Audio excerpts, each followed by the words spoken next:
monocíticas, las microcíticas y las macrocíticas. Ya están capacitados para tratar una anemia de cualquier índole.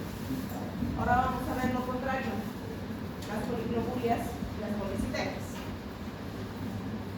Habíamos dicho aquí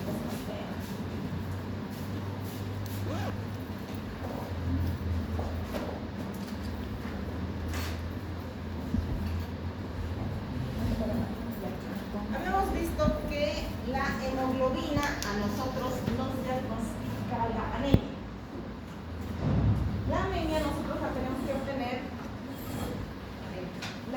los datos nosotros lo tenemos que diagnosticar a través de una masa eritrocitaria.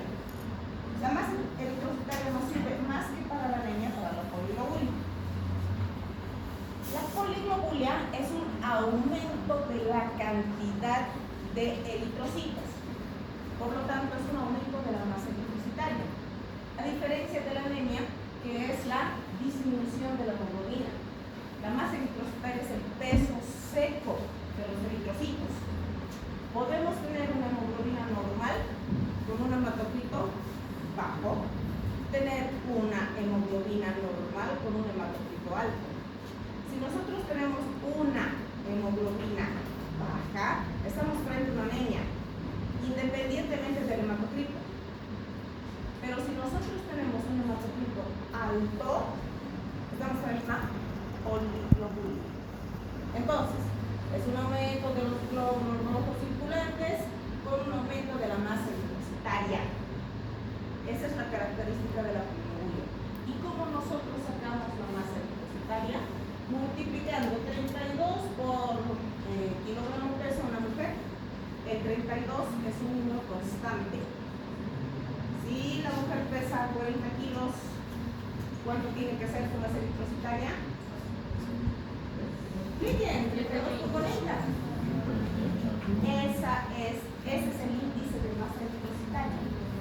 Y para el varón es de 36 por kilogramo peso. Esa es su masa eritrocitaria. Pero como muchas veces no tenemos nosotros el peso del paciente porque está mal, porque actúa por emergencia, nos basamos enteramente en el hematocrito.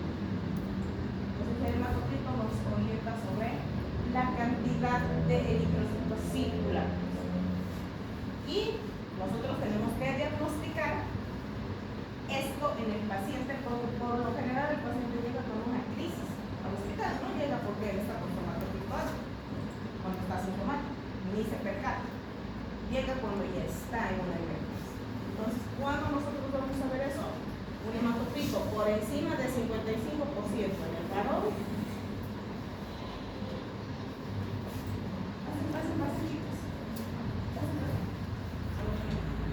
Estamos frente a un paciente que tiene un hematocrito siendo varón, un hematocrito por encima del 55%. ¿Cuánto es normal? ¿Hasta 45? Por encima del 55 ya es una poliglobulia o una policitema. Y en el caso de una mujer, por encima del 50, ya es una policitema. Obviamente mi hemoglobina me va a apoyar a mi diagnóstico, pero no me determina el diagnóstico.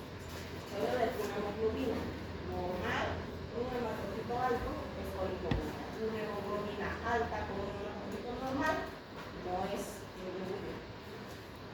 El diagnóstico lo hace el hematólogo. ¿Sí te queda claro? Entonces, tenemos que nosotros determinar si esta eritrocitosis, porque la eritrocitosis es un aumento del número de eritrocitos, es primaria o es secundaria a otra patología. Entonces tenemos que hacer esa distinción. Las eritrocitosis primarias generalmente son de orden genético o es un desorden genético, si ustedes quieren.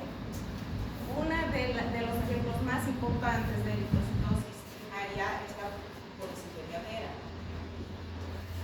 Síguenos la conciencia.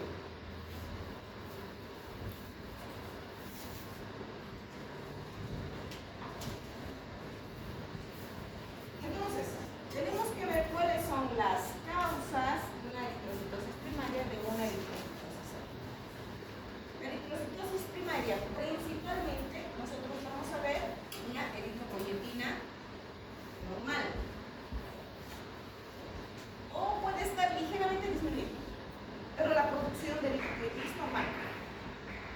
que mi poliglobulia se debe a otra causa o mi policitemia se debe a otra causa.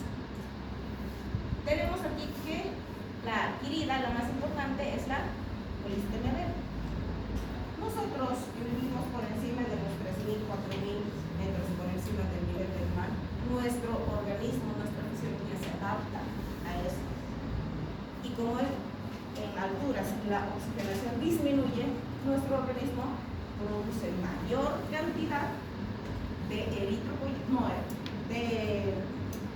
eritrocitos para compensar ese déficit de oxígeno. Ustedes saben que mi organismo tiene que oxigenar cerebro, corazón y riñones. Entonces se adapta para mantener una oxigenación adecuada de acuerdo a la altura. Entonces la otra es la poliglobulia de agua. Luego tenemos a las congénitas. Estos son no son defectos, son mutaciones genéticas que van a condicionar a la aparición de esta patología. Una de ellas es la eritrocitosis Chubac. Es una patología que las vamos a ver en detalle, principalmente porque tiene características clínicas bastante singulares. ¿Qué es lo que nosotros vamos a ver en nuestro paciente? Paciente, como mi masa eritrocitaria está elevada, lo que voy a tener es un aumento de la densidad de la sangre. Mi sangre va a estar viscosa, va a estar como chocolate. Entonces, cuando esa sangre está así, hay dificultad para la oxigenación.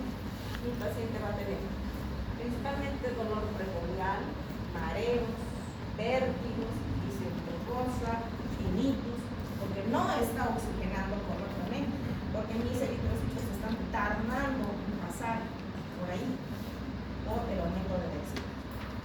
Y la eritrocitosis secundaria, estas son adquiridas y congénitas también. Las adquiridas generalmente son secundarias a patología renal, con una disminución en la producción de eritropoyetina, un aumento, perdón, de la producción de eritropoyetina, síndromes metabólicos, la obesidad principalmente es otra condicionante para esto. Tienen, en el caso de los diabéticos, por un deterioro renal progresivo. Luego tenemos por cardiopatías, principalmente en nuestro medio tenemos muchas chagas, nosotros somos más países endémicos de chagas, que es otra condicionante. Tenemos a las famosas neoplasias y algo que es común, sobre todo en la juventud, que es el tabaquismo. Y finalmente que estas patologías lo que van a producir es aumento de cantidad de eritropoyetina para, entre comillas, tratar de compensar el déficit o un dato secundario a la patología de base. Y las congénitas, que ya vamos a ver, principalmente las estenosis arteriales, que puede deberse a compresión extrínseca o por un proceso inflamatorio crónico del endotelio vascular, las arteritis. Es un proceso inflamatorio vascular de origen inmunológico.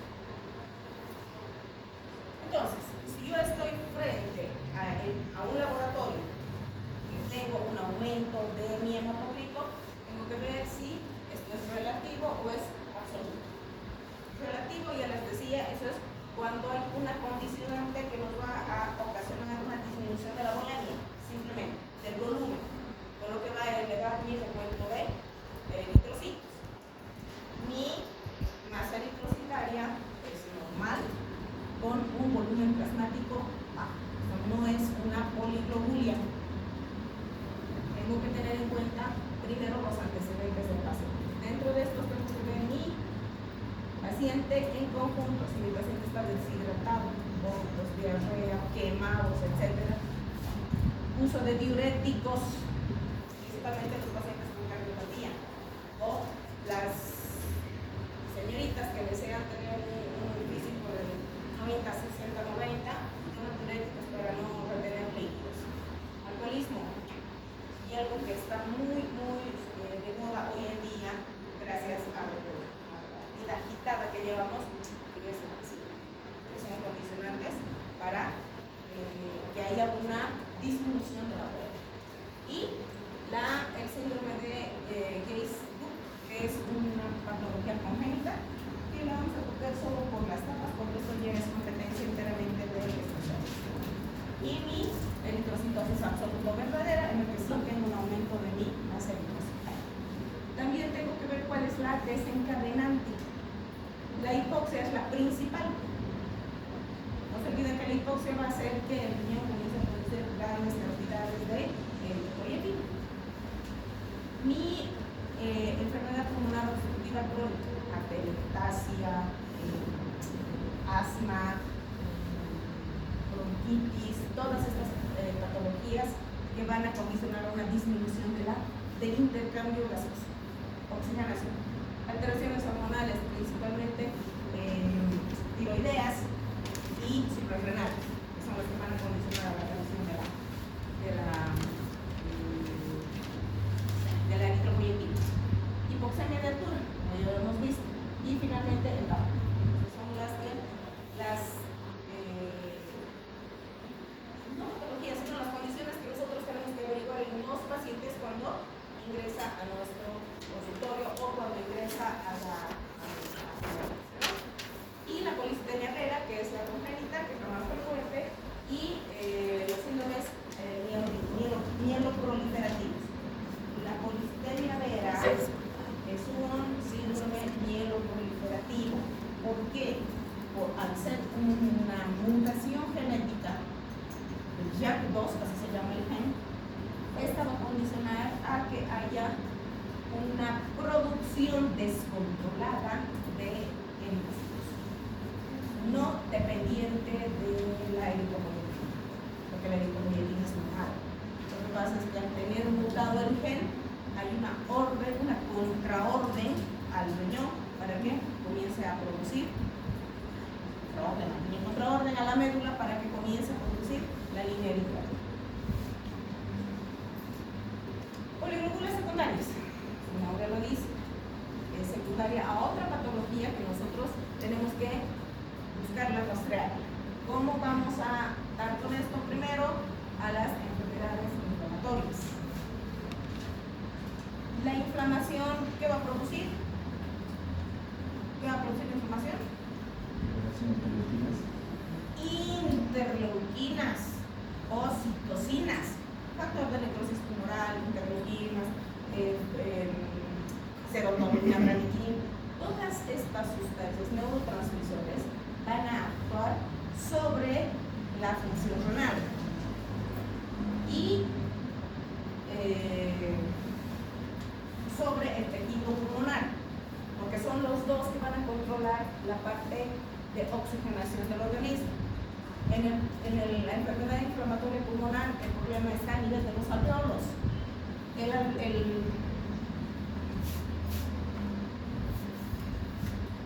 alveolo, este es el vaso, hace que ingrese oxígeno y del eritrocito sale el CO2. Esta parte, que es el intersticio, en el proceso inflamatorio no es una capa delgada de células, se convierte en un reservorio, esto se convierte en un reservorio de flemas, no solo de flemas, sino de tejido fibrinoide. Entonces, ya no puede hacer el intercambio, tiene que atravesar una pared mucho más gruesa y por lo general no puede. Entonces, ¿qué es lo que pasa con el paciente? Trata de compensar esa falta de oxigenación, porque es lo que debe ser una línea, se convierte en un tejido denso.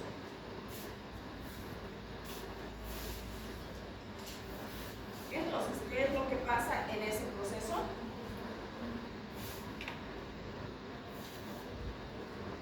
Generaciones y procesos. Porque es un proceso inflamatorio. Y reactante esa fase aguda. Tengo que buscar por qué mi paciente está respirando con mucha dificultad. Entonces, ¿qué tengo que hacer en ese momento? Primero tengo que pedirle una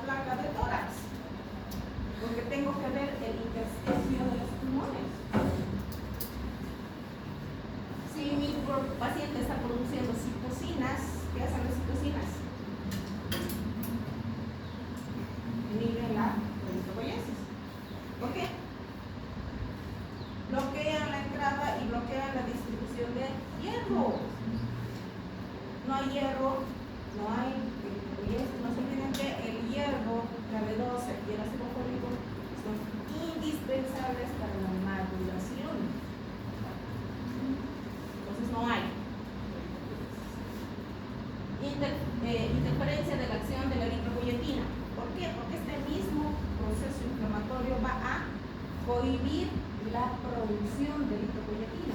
No hay por acá, no hay por allá. Va a bloquear. Las citocinas son los principales bloqueadores de la eritropoyetina. Luego tenemos a los reactantes de fase aguda y tengo que ver mi axidina. Mi axidina es mi puerta, mi llave de la puerta. Secuestro y finalmente inhibición de la absorción de líquidos. Con lo que me van a producir una inhibición de la eritropoiesis y con esto una disminución de la producción de eritropoietina. Tenemos acá el gráfico.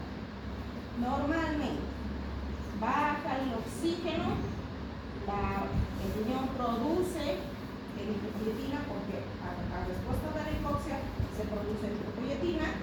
La eritropoyetina va hasta mi médula y mi médula dice producción de glóbulos rojos para compensar esta falta de oxígeno. En la policitemia esto está alterado, está bloqueado. Primero, a nivel pulmonar hay una hipoxia y a nivel renal hay otra hipoxia. Por lo tanto, mi oxígeno baja, pero como yo tengo alterada mi eritropoyetina, mi médula va a producir en forma alterada, si quieres, la función, es decir, no va a dar la orden correcta a la médula y esta va a comenzar a producir en grandes cantidades mis eritrocitos. No obstante, mi disminución en la oxigenación. Esto por una parte. Por otra parte, hay una producción autónoma de eritropoyetina. Esta hipoxia hace que otra parte de mi riñón comience a producir eritropoyetina. Esa producción alterada, anómala, es la que me va a hacer elevar la producción de eritrocitos.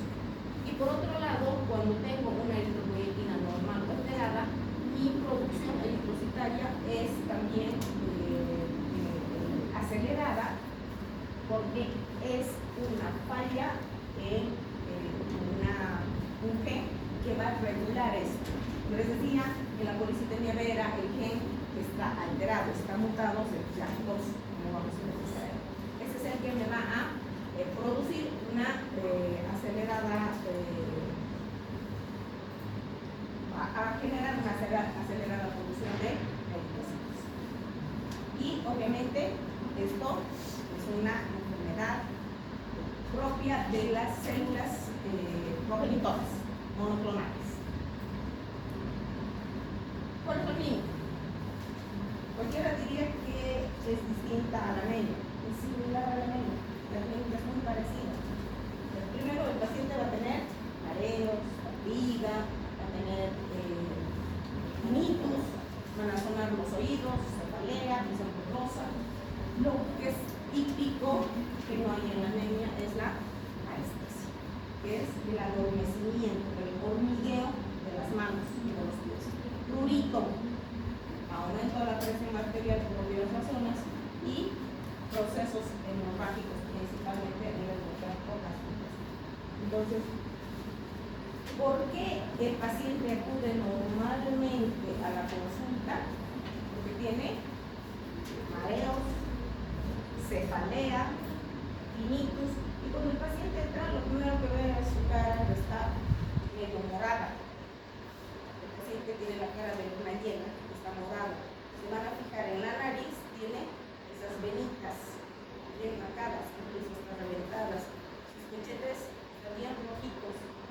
Y el paciente se queja de que tiene dificultad para respirar, que le cuesta hacer cualquier actividad, tiene disnea, sobre todo nocturna. Entonces, lo típico es esto: parestesias, prurito, que no hay la anemia, el aumento de mi presión y mi sangrado. Porque el paciente ve porque me arde mi estómago. Entonces, ¿cómo tengo que hacer mi diagnóstico? Porque clínicamente ya lo puedo diagnosticar. Por lo general son pacientes obesos. Por lo general. Aunque tienen sobrepeso. Están con su carita muy llena. Están con su telangiectasia, que son las venitas en la nariz. Cachetes rojitos. Generalmente vienen con hemorragia subconjuntival. Los ojitos están con sangre. Y están con toda la gente, ¿no? Y al hacerle el examen clínico, ustedes van a ver que el paciente está taquicárdico, médico. Al examen clínico incluso van a ver en algunos pacientes que tienen aumentadas, no aumentadas, sino van a ver unas venas que normalmente no deberían encontrar en el hematómetro, es producto de una circulación colateral. Y eso para los pacientes están enfermos, están con edemas. Entonces, ¿qué es lo que tienen que hacer? Su anamnesis tiene que ser muy exquisita, muy detallada, donde ustedes tienen que ver hábitos de su paciente. Fuma, no fuma, toma medicamentos, qué medicamentos toma, si ese paciente come, qué cosas come, cuándo come, porque generalmente son pacientes obesos. Una anamnesis.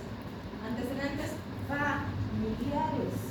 Tienen que averiguar si el paciente tiene otros familiares de primera, segunda línea que tengan una patología similar. Su paciente ¿qué es lo primero que ustedes hacen cuando ven al paciente? Le toman sus signos vitales.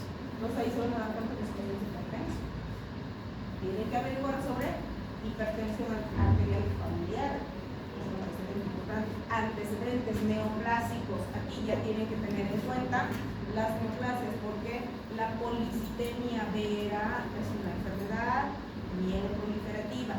Un paso antes al cáncer. Entonces tienen que indagar sobre neoplasias. Y lo que me va a dar mi diagnóstico en última instancia es un laboratorio. El laboratorio donde voy a ver mi hematología, mi hemograma completo, mi masa eritrocitaria, mi química sanguínea. Tengo que ver mi riñón, tengo que ver tiroides, tengo que ver mi función suprarrenal, importantísima, mi dosificación de hidroxicloroquina. Aquí sí, la hidroxicloroquina es obligatoria, porque esa me va a distinguir una patología genética de una secundaria. Mi viscosidad sérica, eso me lo va a dar mi laboratorio. Mi fosfatasa alcalina leucocitaria. Esto es un laboratorio específico y nosotros buscamos para determinar el origen de la policitemia. Y la sideremia, por otras razones. Entonces, esto es lo que nosotros tenemos que pedir por rutina al paciente. Policitemia, cuando estamos frente a un diagnóstico clínico. Y, obviamente, mi examen químico, mi examen físico minucioso, me va a dar a mí las luces de lo que yo tengo que pedir. Si yo estoy pensando que el paciente tiene un problema pulmonar, ¿qué voy a pedir? Placa de tórax. Si estoy pensando que mi paciente tiene un problema renal, ¿qué le voy a pedir? Radiografía. Tengo que ir a ver cómo están mis riñones, cómo están mis glándulas suprarrenales. Si yo estoy pensando que si mi paciente no tiene nada clínicamente, podría ser una enfermedad neoplásica, porque he detectado una masa, digamos, tendría que pedir radiografía. Si estoy pensando que más bien es una metástasis de un tumor a otro lado, pediré una resonancia magnética. Entonces, lo que yo encuentre en mi examen físico va a determinar el estudio complementario que yo voy a hacer. Si tengo que pedir radiografías, ecografías, tomografías, resonancias, PET-scan, lo que tenga que pedir, lo voy a pedir. Eso me lo va a dar mi examen físico. Y finalmente, yo haré mi diagnóstico de acuerdo a lo que me haya encontrado en mis exámenes completos. La policitemia vera, rubra, policitemia primaria o eritremia o enfermedad de Leber es lo mismo. Es la misma chola porque estoy con otro collar. Esa es una enfermedad mieloproliferativa. Un paso antes. Estos pacientes van a hacer cáncer en algún momento. Los tenemos una proliferación no regulada de los elementos hematopoyéticos en médula. Entonces, cuando yo estoy diagnosticando una polisistemia vera, ¿qué tengo que hacer? ¿Qué tengo que hacer? Aspirado de médula. Es mi examen indispensable para hacer mi diagnóstico, con un incremento en la concentración de la sangre renal. Entonces, ya habíamos visto cuál es el mecanismo de funcionamiento. El problema está acá. Mi gen mutado, mi gen que se llama JAK2, es el problema. Entonces, no es una regulación normal en este paciente la producción de proteína. Por eso tengo que ir a buscar cuál es el origen de mi problema. Si tengo que ir a rastrear el gen, ¿a qué me voy a recurrir? Al FISH.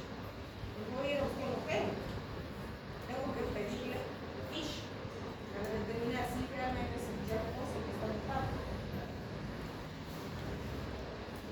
Y ahí está. Esta es la clínica típica del paciente con neumonía. Los hitos, sus pepetitos, hay espacio hemorrágico subconjuntival, paciente está bien enojoso y con la clínica típica del paciente que tiene una hiperviscosidad. ¿Qué busco? Este es mi primer diagnóstico. Mi hemorragia. ¿Dónde voy a buscar qué? Mi hematocrito. Mis índices altimétricos no tienen absolutamente nada que ver, ni los tomo, porque ya mi diagnóstico está aquí. Probablemente me tenga yo que fijar más en la carta leucocital y plaquetaria para determinar si realmente esto es una poliglobulia pura o es un problema de... Esta parte la vamos a ver cuando veamos la parte leucocital. Si yo tengo poliglobulia, tengo encima una leucopenia y una trombocitopenia, mi problema es medular. Pero si yo tengo una policitemia con leucocitos y plaquetas normales, mi problema probablemente sea el hematopoyético. Tengo que ir a rastrear mi JAK2.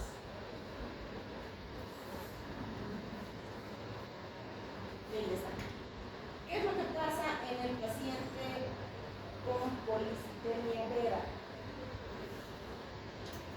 Megalias. Hay organomegalias, hepatoesplenomegalia, lo que en un polisistémico secundario muchas veces no lo encuentro.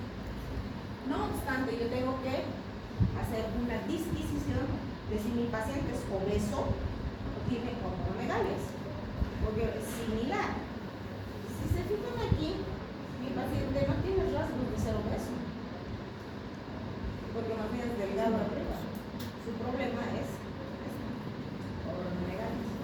Entonces es indispensable hacer un examen físico minucioso en detalle, que es lo que les va a orientar a ustedes a cómo tienen que seguir su diagnóstico. Bien. Está. En los pacientes que tienen poliglobulia, como hay éstasis sanguínea, hay formación de eurocitos. También no es patognomónico, no es en todos los pacientes, pero eventualmente ustedes van a ver por la vasculitis del paciente. Entonces, ¿cómo voy a hacer yo mi diagnóstico solo laboratorial? Tengo criterios mayores y tengo criterios menores que los tengo que combinar para ver si mi paciente encaja o no en una polisistemia vera. Primero, hemoglobina, hematocrito y mi masa eritrocitaria elevados, por obvias razones. Voy a ver mi volumen corpuscular medio, muchas veces disminuido. ¿Por qué? Porque hay un bloqueo en la absorción, bloqueo de la liberación de hierro. Mis niveles de hierro están bajos. Luego voy a ver leucocitos. Les decía, cuando hay una alteración de los eritrocitos, primero tengo que fijarme en mis leucocitos. leucocitos y mis plaquetas están normales, es solamente de la línea roja. En la policitemia vera también hay un aumento de la línea leucocitaria. Neutrófilos con aumento de la fosfatasa alcalina leucocitaria. Entonces, aquí sí es obligatorio pedir la fosfatasa alcalina leucocitaria. No es la fosfatasa alcalina que nosotros pedimos en la química sanguínea. Eso me valora riñón. Esto me valora principalmente descripción. Mis plaquetas aumentadas, mi eritropoyetina baja, esto cuando estoy frente a una policitemia vera. Mi aumento de vitamina B12, ácido fólico y un aumento de la transcobalamina y derivados de los neutrófilos. Transcobalamina 1 y transcobalamina 2. Y mi médula ósea con una hiperplasia de todas las líneas celulares. Entonces es obligatorio que yo pida aspirado de médula para ver configuración morfológica de mi línea electoral. Pero como les decía, tenemos nosotros criterios mayores y criterios menores para determinar si el paciente está o no está con una policitemia vera o es una policitemia secundaria a otra causa. Los criterios mayores. Mi volumen eritrocitario. En el varón, más de 36 ml por kilogramo de peso, o sea, más eritrocitario, ¿no? Y en la mujer, 32 por su peso. La saturación de oxígeno. Este me va a ser mi diagnóstico diferencial. En la policitemia vera, mi saturación es normal. En la secundaria, mi saturación está elevada. Entonces tengo que tener mi saturación arterial, que tiene que estar igual o mayor a 92. Y mis visceromegalias, espleno, hepatomegalia. Estos son los criterios mayores. Los criterios menores, una trombocitosis por encima de 500.000, en realidad porque 400.000 está dentro de la norma. Por encima de 500.000, leucocitos, que puede estar por encima de los 12.000. Luego mi fosfatasa alcalina leucocitaria por encima de 100. Mi vitamina B12, que puede ser normal o puede estar un poquito por encima de lo normal. ¿Y cómo voy a hacer yo mi clasificación? Tiene que tener mi paciente, o sea, se establece el diagnóstico como mi paciente tiene 2 criterios mayores más 2 criterios menores, o 3 criterios mayores, 2 criterios menores, o un criterio mayor y todos los criterios menores. Entonces, es un poquito complejo hacer esto. Lo que les compete a ustedes como médicos generales: ver el hematocrito, tomar saturación de oxígeno y decidir, ¿es una patología primaria o es una patología secundaria? Si es patología primaria, se va al hematólogo. Si es patología secundaria, se irá al nefrólogo, se irá al neumólogo, al que corresponde. No lo manejan ustedes. Lo que ustedes sí pueden hacer en caso de una emergencia sería reducir una unidad de sangre, por lo que van a establecer gotas de tolerancia en la sintomatología. ¿Cuál es el problema de esto? Que el paciente va a hacer trombosis en un momento. Le van a hacer coágulos y van a hacer una trombosis del pulmón y de ahí nadie lo sabe. Lo que nosotros tenemos que hacer es evitar eso, complicaciones o un accidente cerebrovascular. Entonces, ¿qué es lo que tenemos que hacer? Diagnosticamos, ya sea de forma clínica o diagnosticamos en forma en paciente ambulatorio, sin poliglobulia, vemos la cantidad de hematocrito, el paciente si el paciente está con criterios de hacer una trombosis, el paciente se va a hematología. Si el paciente está con otros problemas, pulmonar, que tenga un ECMO, o renal, que tenga un tumor renal, será algo especialista que no lo manejamos. Simplemente ver la parte de urgencia. Se le saca una unidad de sangre y el paciente se deriva. No les preocupa. Pero tienen que saber cuáles son sus criterios. Entonces, acá tenemos dosis de sangre normal. Aquí tenemos una poliglobula. Fíjense los espacios entre los eritrocitos, aquí están copadísimos. Y esta es mi médula. Tiene que tener las células adiposas. Fíjense mi médula en un poliglobúlico. Es pura célula. Hay una hiperplasia celular. ¿Están? Estas son células inmaduras. Esto es sangre periférica. Estas son células indiferenciadas. Blastos. En sangre periférica. Estos son blastos de sangre periférica. No tienen que estar estas células. ¿Cómo las reconozco yo? Este es un neutrófilo.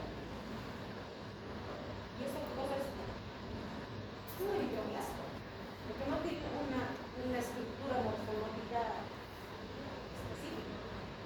No es un basófilo, no es un neutrófilo, no es un eosinófilo, es un blasto. No es una diferenciada. Ese es mi diagnóstico. Veo esto en mi reporte, el paciente se va a hematología. La poliglobula.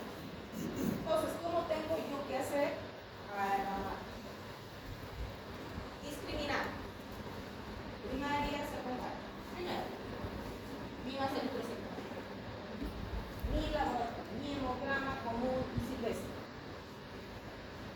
Si mi hematocrit está elevado, lo siguiente que tengo que investigar es eritropoyetina. Si mi eritropoyetina está disminuida o está normal, es una policitemia vera. Si mi eritropoyetina está elevada, es una policitemia secundaria. No hay dónde perderse. Si es una policitemia secundaria, tengo que hacer mi oximetría, saturación de oxígeno. Si mi saturación de oxígeno está por debajo de 92, es una enfermedad cardiopulmonar. Llega al cardiólogo, no me quedo con él. Si mi saturación está por encima de 92, tengo que ir a investigar mi hemoglobina para ver cómo está haciendo afinidad mi hemoglobina con mi oxígeno, con mi CO2, con mi CO, monóxido de carbono. Si está elevada, probablemente mi paciente sea un fumador crónico. Si está normal, tengo que buscar una neoplasia productora de eritropoyetina. Tengo que ir a mi hemoglobina. Si mi masa eritrocitaria es normal, simplemente es una pseudopoliglobina. ¿Qué es lo que tengo que investigar aquí? Primero, mi masa eritrocitaria, tengo que investigar mi eritropoyetina y mi saturación. Con eso tengo todos los datos para hacer la disquisición de una primaria, que es la policitemia vera, y una secundaria, que puede ser una pulmonar, renal, enfermedad, o lo que sea, neoplásica o lo que sea. No me compete como médico general preocuparme de esto.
en la relativa es normal, en la vera está bajo y en la policlobulia secundaria es normal. Vitamina B12 en policitenia relativa es normal, en la vera está elevado y en la secundaria es normal. Aquí ustedes tienen que ver sus criterios mayores y menores. Estos son sus criterios mayores y menores. Y policitemia vera, ustedes se fijan, siempre van a encontrar edemas en los pacientes y perdón, en las palmas y en las plantas siempre van a ver unas manchas que son típicas del paciente con el humor. Su vaso aumentado y su disnea, su cansancio, su fatiga a esfuerzos menores. Tratamiento. Primero diagnóstico. Tengo una policitemia vera. Lo único que hago es sangría, no causa nada más. Una policlobulia secundaria, aspirina. Este es salvador de vidas. ¿Por qué? Porque voy a evitar que se agreguen las plaquetas y me comencen a aparecer del trauma. Entonces, yo tengo que dar 100 miligramos. Hay estudios que han comparado 75 miligramos versus 100 miligramos, 120 miligramos. Todos hacen lo mismo. Lo único que es con mayor dosis, mayor probable gastrolesión, lesión gástrica. No se olviden que los pacientes poliglobúlicos tienen tendencia a ser hemorragias gástricas. Entonces hay que considerar esa situación. Los que tienen contraindicaciones no toman. Los que tienen úlcera gástrica, alergias o trombosis por encima del riñón. Esos pacientes no deben recibir aspirina. No todos pueden recibir aspirina. Tienen que tener en cuenta esa situación. Luego, ¿qué tengo yo que hacer? Vas a bajar mi masa eritrocitaria. Para eso tengo que hacerle una examinación de una unidad. Generalmente son 400 horas. Disminuir el riesgo de trombosis y mantener una cifra más o menos decente de si ustedes llegan hasta 50, pues bien. Y obviamente mi flebotomía, que es lo que me va a permitir estabilizar clínicamente el paciente. Se baja el flujo sanguíneo y la masa eritrocitaria. Se suprime la eritropoiesis mediante la inducción de deficiencia de hierro. Una unidad, 450, 500 ml, 2 veces por semana, 250, 300 en pacientes mayores de 80 años o con enfermedad cardiovascular. Esas son las indicaciones de la sangría. Tratamiento farmacológico. No les compete, pero tienen que saber que existe. Agentes alquilantes. Principalmente el clorambucilo, el sulfán y el fósforo radioactivo.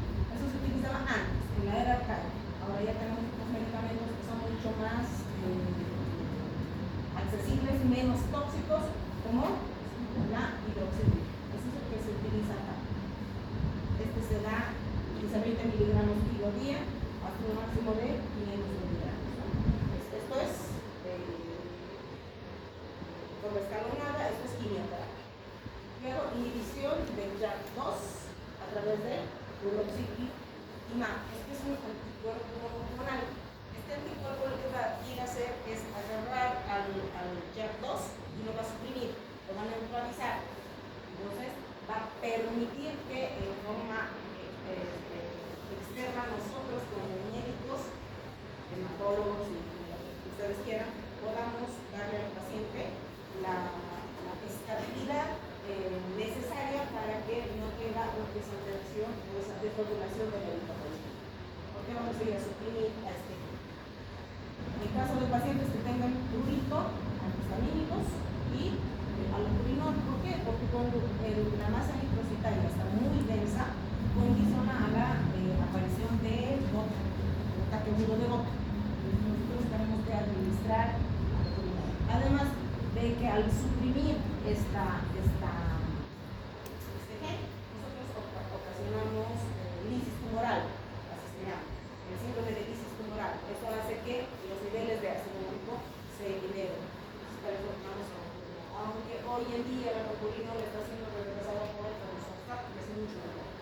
tiene menos efectos colaterales. Pero obviamente esto es competencia del especialista, no.